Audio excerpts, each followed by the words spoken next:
I'm not the kind of friend that shows up to a party with a bottle of wine or a veggie platter. I show up with a slab of butter. If I just showed up at a party with a slab of butter that I bought at the grocery store, that would be a weird flex. But anyone who really knows me knows how much I love butter, and therefore what a sacrifice it would be to give some of my hard-earned, hard-made butter to them. Plus, when I show up with butter, there's never that awkward moment when I realize that someone else also brought the same thing to the party. It's also the joy of watching other people taste my homemade butter for the first time that is so rewarding because I know everything that goes into it. I've been raising dairy animals for 8 years. But even when it's a little animal like the goats I raise, the milk can add up in a huge hurry. My favorite way to use it up is by making butter. We've got our milk, let's go make some butter. First, we're going to skim the milk. We're going to use a scoop to skim the surface of the milk, trying really hard not to disrupt the fat below. This is not the most perfect method of doing this, but it works pretty well. I've got almost all the cream skimmed off the top of the milk, and at some point there is a law of diminishing returns as to when you're skimming more milk into your cream than cream. What we're left with now is skim milk. Skimmed milk to me is a waste product because skim milk is gross, but we don't waste anything because we went to a lot of effort to try to actually milk the cow and get to the point where we have fresh milk. So I will usually either feed this to my chickens or get a little bit more of the good stuff out of it while I've still got it in the kitchen and make a simple ricotta cheese. It's actually precisely because there are so many waste products left over when you're doing dairy projects that a lot of farmers choose to get pigs or have chickens to be able to help them keep up with those waste products. My dad, who also happens to be my accountant, was trying to dissuade me from buying another dairy cow. So he took it upon himself to calculate exactly how much it costs to make every pound of butter. Once I'd purchased the animal, gotten it bred, done vet check, trailered it home, gotten the parlor and all of the infrastructure set up, taken my time into consideration, caring for the cows, the amortization of the tractor that I had to buy, the cost of getting our hay cut, the additional grain and chaff hay that we feed during milking, grass seed and time spent maintaining the pasture, all of the manure collection, composting, moving the fences for our rotational grazing, the cost of the well that we had to dig for their water. Once he'd added everything up, he said that it cost $82.15 per pound. Of course, what that doesn't take into consideration is all my time in therapy, but then again, the cows are therapy in and of themselves. So to all the suckers that are showing up with their $15 bottles of wine, this farmer's bringing butter that costs $82.15. Back to our butter project. We're going to wait for about an hour or two for the cream to come up to room temperature. We're gonna use the KitchenAid to do this. A lot of people like to use blenders, or I even have a video using a Sawzall to make butter, so you can get creative. Basically, you just need to agitate the fat so that it separates from the buttermilk. I like using the KitchenAid, but the one negative of this is that this thing has a propensity to make a huge mess. So we're gonna turn it on low and slow to start. Then we're going to cover it with a towel, and then we're gonna turn it up to full speed once it's already started to be less liquidy. Let's do it. Tuck our little baby to bed.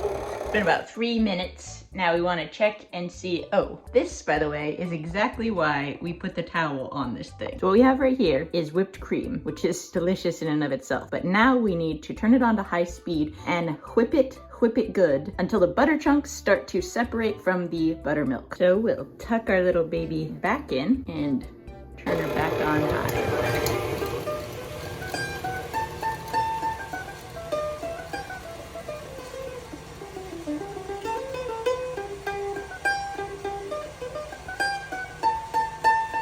One thing, and don't ask me how I know this, you want to be really careful of, can I help you?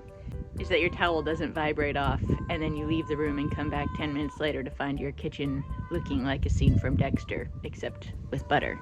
The kitties both really like it when it's butter making time because then they get lots of buttermilk and you can see they've been conditioned to have a certain response. While we're out here waiting for the butter to actually turn into butter, every time I talk about the cows or the goats or making cheese, butter, Making pizza, I get tons of questions from folks wanting to know what recipes or what methods I use. So I put together a course that shows from the very beginning, how do we handle raw milk safely to the finished product of making butter, cheese, yogurt, all kinds of other milk products. And then also, how do we actually use every single bit of it, even the waste products like the skim milk and the whey. So I've got recipes for biscuits and dough and all kinds of other ways you can get really creative with the milk that you have on hand. And that's available on my Squarespace website. I've been using Squarespace to host my website since 2012 when I started my business. When I first started my website, it was pretty simple. It was a blog that I used to collect project pictures and recipes and other things like that. But over the last 10 years, it has grown and turned into a pretty cool resource that I'm really proud to have made. But it's literally because Squarespace has been such a great resource for me that I have actually been able to compile it at all. I'm not a super tech savvy person, but Squarespace made it easy for me to drag and drop whatever information or photos or products I wanted to share with the world into a beautiful artist design template and then share it with the world. If you want to check out my dairy course or any of the many free resources that I have on my website, go to annofalltrades.com. And if you're looking to start a website of your own, go to squarespace.com, and when you're ready to launch, squarespace.com/AnnofAllTrades will get you a 10% discount. Let's go check on this butter. Things are looking a lot more buttery now, and so I want to slow down the mixer and keep an eye on what's going on, because the minute that we've got actual solids, like, you know, melty pieces that kind of stick together,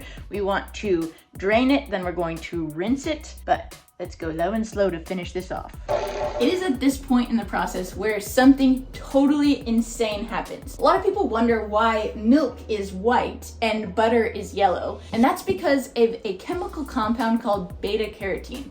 That lives in the grass that cows eat. When cows eat the grass, beta-carotene is stored in the fat particles in their milk. But because milk is mostly water, we don't see those fat particles show up until we've separated all of the water from the fat, and that's exactly what we're doing when we're making butter. This butter has had all the water beaten out of it, and therefore the beta-carotene is very visible. A lot of commercial butter has to have color added to it so that it looks yellow the way butter should look, because those cows are not out on pasture. They're not eating the green grass that actually makes butter yellow. But we don't have to add food coloring around these parts. And look how yellow that is. White milk, yellow butter. Isn't that wild? Now we're going to use a cheesecloth to strain all the buttermilk out of the butter, and then we are going to rinse it with water. This is a very important step that most people skip that then causes their butter to go rancid. After we rinse it, we're going to form it, salt it, and it shall be done. Because I have 7 gallons of milk that I need to process today, I'm not gonna be precious about trying to save my whey or my buttermilk, so I'm actually just gonna strain the buttermilk right into the skim milk, which I'll then take down to the chickens. Holy shamoly, it's really coming down out there. It's a great day to do an inside project. So now I'm going to squeeze all the buttermilk out of the butter by twisting. Speaking of things that are added to grocery store milk, if you've ever seen vitamin D added on your milk at the grocery store, it's because a lot of factory farms don't have their cows eating grass on a regular basis. But an interesting thing about my cows is that they eat grass. That grass spends all its time collecting vitamin D from the sun and secreting it into their plant matter, which the cows then eat and, shock of all shocks, secrete into their fat. Vitamin D is best absorbed in the body when it is paired with some sort of fat. A lot of people take vitamin D supplements to aid with things like depression, myself included. So it leads one to think, A, how could you possibly be depressed while eating butter? But B, this butter could also potentially be assisting with the staving off of depression in general. With all of the buttermilk squeezed out of the butter, we're now going to rinse it by putting it in a strainer and rinsing it with very cold water. We don't want to have warm water at all because that will melt the butterfat particles and then your butter will just wash away. So rinse, squeeze, squeeze, rinse, squeeze, mix it up, squeezing out the last little bits. Then I'll divide it up into little sticks. So there's 1 stick, 2 sticks, 3 sticks. One really important thing, if you tend to get freezer burn on any of your stuff, is to wrap the butter in parchment paper before you put it away. This is just going to help give you an extra layer of protection against freezer burn, etc., etc. Like wrapping tiny little Christmas presents. The gift that keeps on giving. So we're gonna put our wrapped butter in a bag. This butter will last fresh on the counter for 2 to 3 days, even more if you have a butter bell that has water in it, but we've got plenty on the counter already, so into the freezer we go. What the heck? How much butter did you make? Don't leave the freezer open, it'll spoil. It's a normal amount. So am I sad that I had to leave the party early? Absolutely not. I am very excited to have had the perfect excuse to come and hang out with my best gal pal Reba McIntyre and end the evening at a reasonable hour.